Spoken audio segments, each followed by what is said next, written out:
my name is Vanessa and I'm here to bring you some science. This is one of my favourite experiments. This is something that you can do at home, but please cover a surface with a tablecloth. I found that out earlier.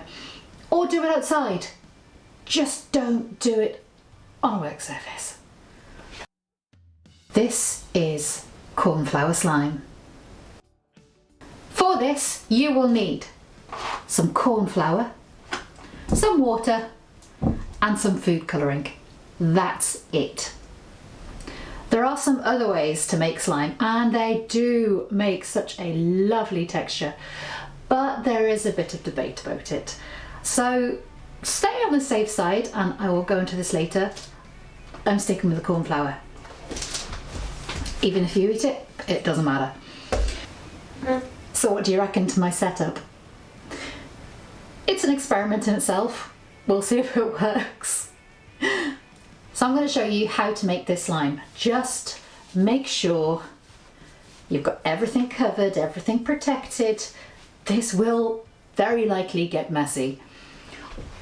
All you need to do, and I'm not going to be exact with this, is measure out some corn flour into the bowl.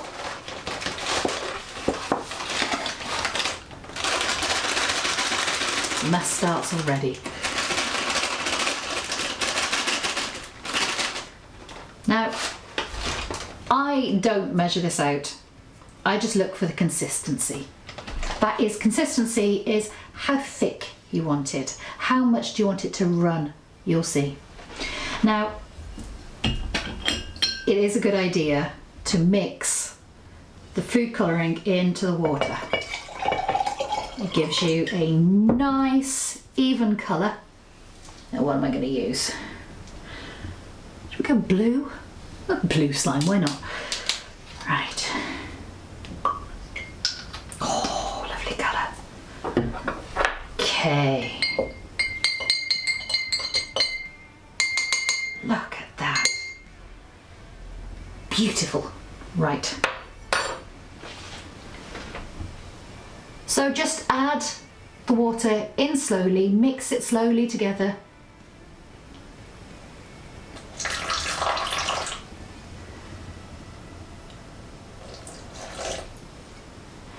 And I'm going to use my hands. This is the best part about it. I could use a spoon, but where's the fun in that?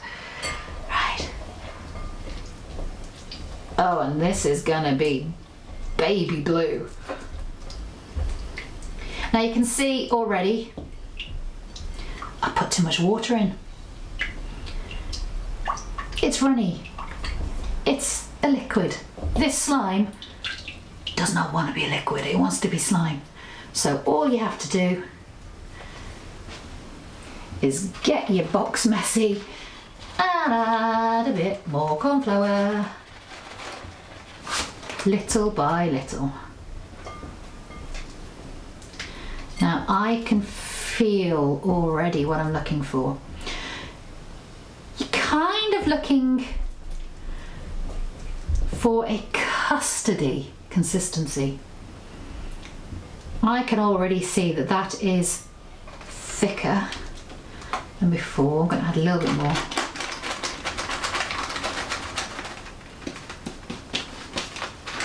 Yeah, having it in a bowl may help. What can I say? I love making a mess. Oh, and it feels great. Mixing this all up. And there, I can already see it working. I'm gonna get that a little bit there. Yes. There you go. There is my slime. Isn't it great? So we call this a non-Newtonian fluid. A non-Newtonian fluid. It basically is, it wants to act like a liquid, but it also wants to act like a solid. What's the difference between liquids, solids and gases? All to do with how things are made. everything around you is built of little tiny building blocks, particles. And sometimes these particles fit loosely together. They flow nice and easily. And you guessed it, this is gas. But then sometimes they're a bit more tightly packed.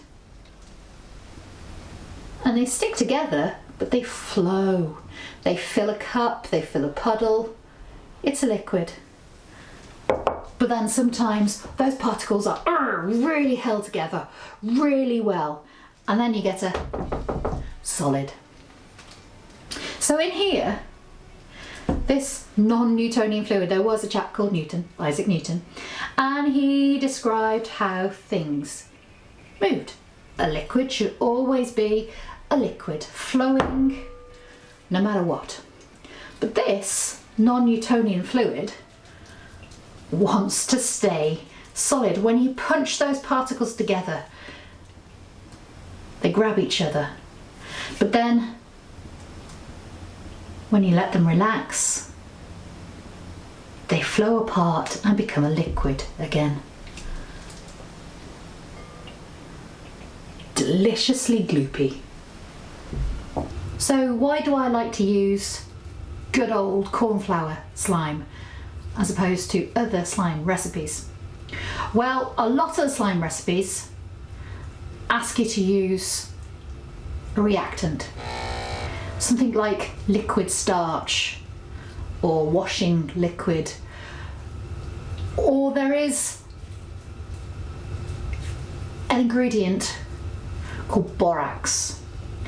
Now there are some concerns about borax because it's a chemical. Would you go into a kitchen cupboard and play with chemicals? No, you wouldn't. And it's really not a good idea to eat it. You could eat this, don't know why you'd want to, but you could eat it. So this is why I prefer cornflour, especially for little ones. Fingers go in mouths, no harm done.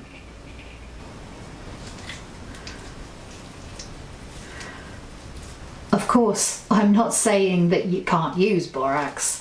If you are quite happy that you're not going to eat any of it, you're going to wash your hands properly afterwards, by all means, give it a go. It makes wonderful slime. But this is fantastic stuff. And you can just wash your hands, wash it away with water, nice and safe. Do you know what? I'm going to try and make it even bluer. And I think my hands are taking away some of the water out of it, so it's even becoming more gloopy. So I'm going to add a tiny bit of water. And, oh, see, now this is where I get messy.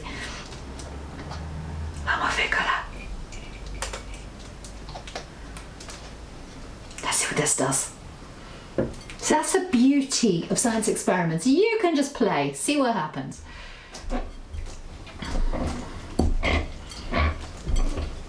Oh yeah.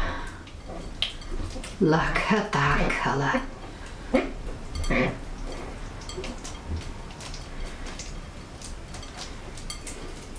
So, making the slime is completely up to you. You can make it whatever colour you want. Green, purple, whatever.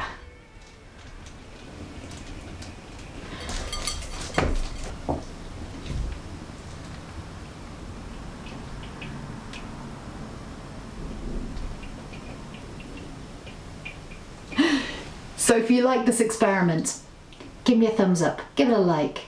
And if you want to see more, subscribe, share, hit that bell button, and you will know when I bring you the next experiment or the next video.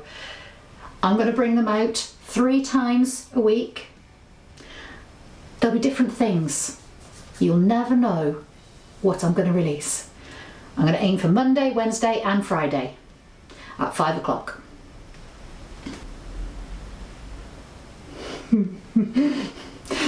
Now to clean up.